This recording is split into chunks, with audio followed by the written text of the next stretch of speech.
Hello সবাইকে, কেমন আছো তোমরা সবাই? কমেন্ট করতে কিন্তু ভুলো না। আর আমি কিন্তু বসে পড়েছি গোটা চচ্চড়ি আয়োজন করে। না না, নিয়ম নেই আমার শ্বশুরবাড়িতে, আমি কিন্তু আমার শখে বানাচ্ছি।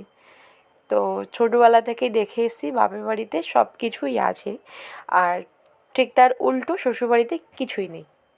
তো এই দিনগুলো এলে আমার একটু ইচ্ছা হয় এগুলো করার, কারণ সেই দিনগুলো মিস করি। তো তার জন্য আমি মানে মনে কোনো আক্ষেপ না রেখে নিজে হাতেই সবটা বানিয়ে ফেলি। যেমন পিঠে পার্বণে আমি পিঠেও বানিয়েছিলাম, আর ঠিক আজকে গোটা ষষ্ঠীর দিনকে আমি সেটাও নিজের মতো করে বানিয়ে ফেলছি। আর ভিডিওটা লাস্ট পর্যন্ত দেখো, যদি ভালো লাগে অবশ্যই কিন্তু একটা লাইক করে যেও সবাই। আর কমেন্ট করতে ভুলো না কার কার বাড়িতে আজকে পান্তা আর গোটা ষষ্ঠী আছে। তো নেই তো কী হয়েছে, মনের মধ্যে আমি কোনো আক্ষেপ রাখতে ভালোবাসি না। নেই বলে করবো না, এটা তো হতে পারে না। তো তার প্রিপারেশন নিয়ে বসে পড়েছি উনুনের মধ্যে। আর এত বড় কড়াই বসিয়েছি বাড়ির সবাই মিলে খাবো বলে। আমি সবাইকে দিয়ে খেতে ভালোবাসি, তার জন্যে এতটা এতটা পরিমাণে করছি।